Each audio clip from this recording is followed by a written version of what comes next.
Alright, welcome back to ADOBE Photoshop. This is your boy Danny Watts as usual, and today we are going to learn selection. Tell your neighbor selection. We are going to learn the fastest way of selecting your image. Are you selecting your image? Okay, cutting out the background in simple terms.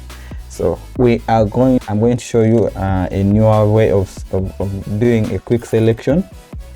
And it is only on the newer versions of Photoshop, from Photoshop 20, 21 and 22.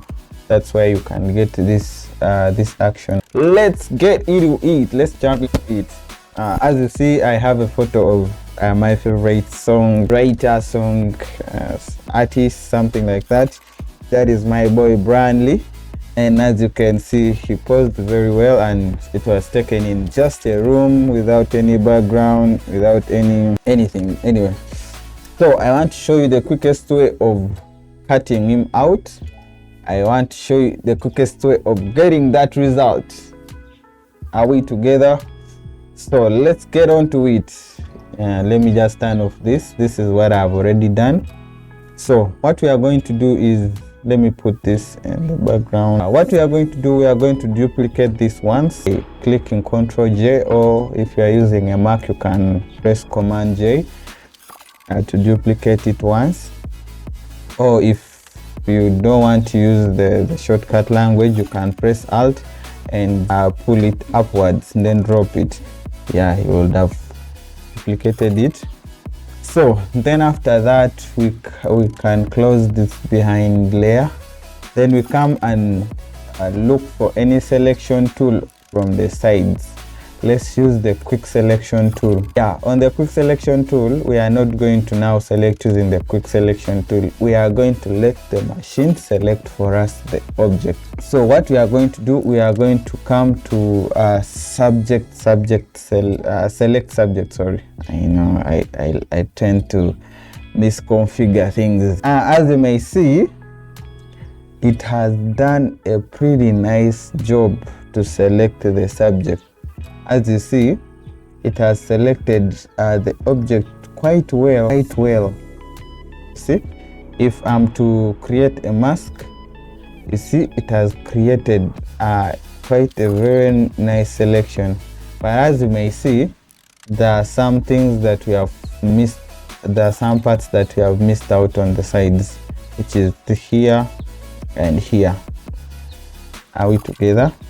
Hope you are following. If you haven't yet subscribed to the channel, please make sure you hit the subscribe button and turn on the notification bell so that you don't miss on anything that we bring out. So right about now, what we are going to do, we are just going to fine tune it using the quick selection tool.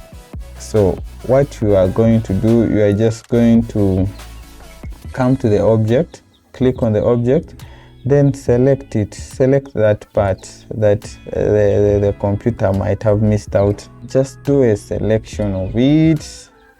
I'm seeing Photoshop is doing really some pretty work on this. And then we can deselect by clicking on the minus, or you can just press Alt on your keyboard, then you just deselect it. So smooth like that.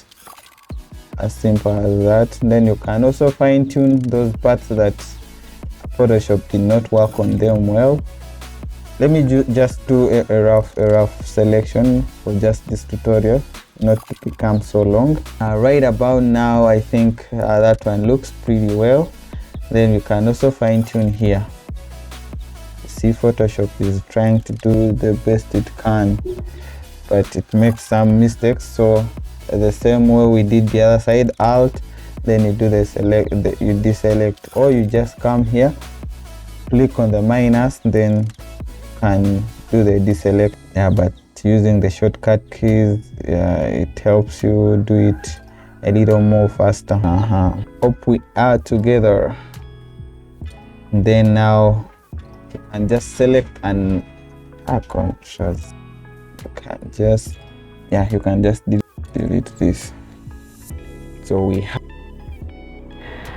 have a pretty good selection right there, as you may see. So we can just come below here, create a new solid, Let's take some color close to gray. Let me take somewhere there. As you may see, we have a new background of our subject. Ladies and gentlemen, thank you for being with us today in this class. Welcome. I welcome you for the next class. Make sure you subscribe, hit the notification bell so that you don't miss out, because in the next class we are going to learn about another quicker method of selecting a subject. So get in touch. Peace out.